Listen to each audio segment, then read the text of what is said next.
साथियों नमस्कार। साथियों, सहारा समूह से पीड़ित पूरे देश के निवेशक भाइयों और बहनों, साथियों, एक नई जानकारी मैं लेकर आपके पास आया हूं इस YouTube चैनल के माध्यम से। आपकी आवाज़ DL यादव 4748। इस YouTube चैनल को ज़्यादा से ज़्यादा लाइक करें, शेयर करें, कमेंट करें। साथियों, कुछ तरह तरह की भ्रांतियाँ चल रही थी, तमाम सोशल मीडिया पर भी जानकारी मिल रही थी, और वह जानकारी ऐसी कि देश का पीड़ित निवेशक सहारा का दर दर की ठोकर खा रहा है, न्यायालयों में जा रहा है।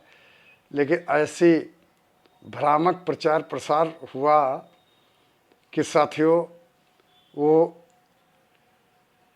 सोचने को विवश हुआ, मजबूर हुआ कि अब क्या करें। साथियों, ऐसी बात नहीं है। साथियों, सुप्रीम कोर्ट ऑफ इंडिया में CRCS भारत सरकार का विभाग है, जिसने एक IA लगाया था,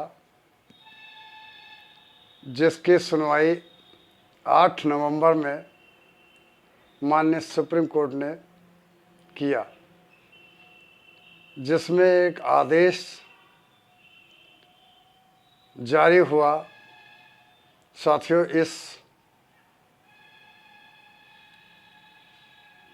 आदेश पर तरह तरह की भ्रामक भ्रांतियां पैदा करने वाली सूचनाएं चलने लगी। साथियों, CRCS में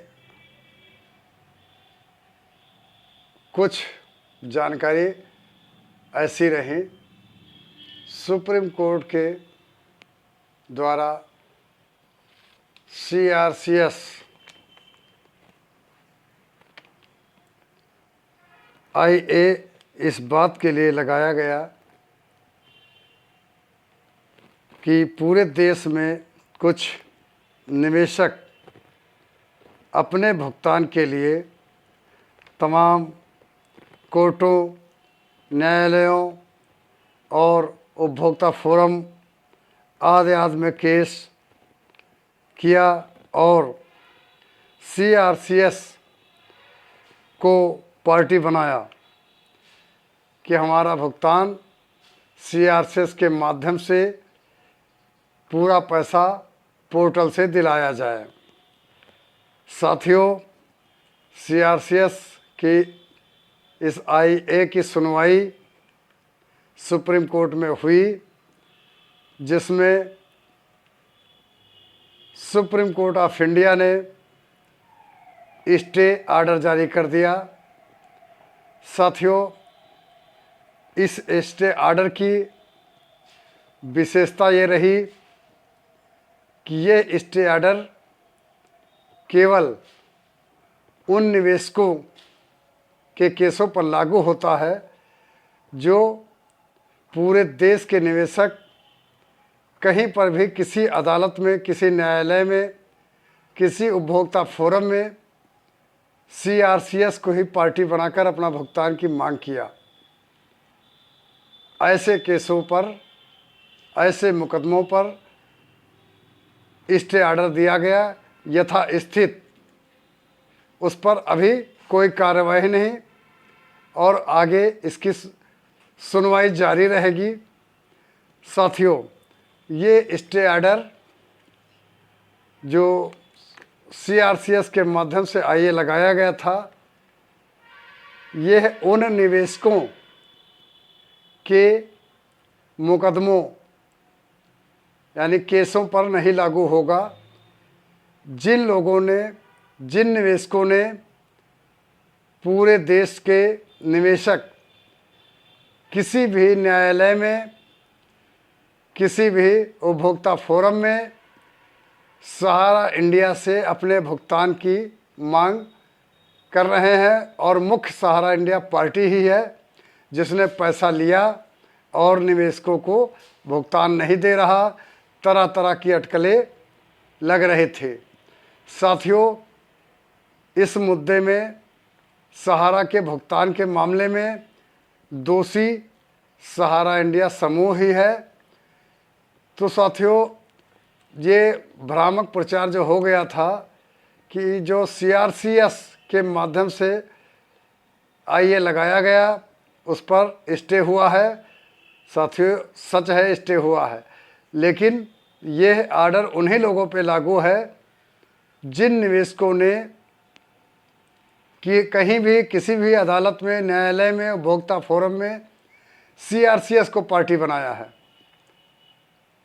बाकी ये स्टे अन्य लोगों के लिए नहीं है। और जिन लोगों ने केवल सहारा इंडिया समूह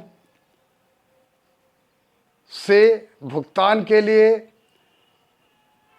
मुकदमा पंजीकृत कराया है और किसी भी न्यायालय में है, चाहे उपभोक्ता फोरम हो, चाहे जिला अदालतें हो, चाहे हाई कोर्टें हो, उस पर उसका कोई प्रभाव नहीं होगा।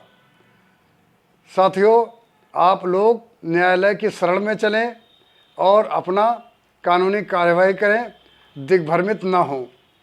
अभी तक जैसा आदेश है उसी के बारे में हमें यह जानकारी बताना था, क्लियर करना था कि आप लोग कानूनी प्रक्रिया अपनाते रहें। और ये तरह तरह की तमाम बातें, चर्चाएं चल रहे थे कि सबके केस निरस्त हो जाएंगे, वाद समाप्त कर दिए जाएंगे। ऐसा नहीं है। ये केवल उन्हीं निवेशकों के केसों में होगा जिन लोगों ने CRCS को पार्टी बनाया है और पोर्टल के माध्यम से पूर्ण भुगतान की मांग किया था। तो साथियों, ऐसा नहीं, आप लोग न्यायालयों से अपना न्यायिक प्रक्रिया जारी रखें, केस करें, मुकदमा लड़ें और भुगतान प्राप्त करें। साथियों, आगे सुनवाई जो भी होगी सुप्रीम कोर्ट ऑफ इंडिया में पुनः सुनवाई फिर होगी। जैसी जानकारी होगी आप लोगों के समक्ष प्रस्तुत किया जाएगा। इन्हीं बातों के साथ मैं अपनी बात समाप्त करता हूँ। धन्यवाद।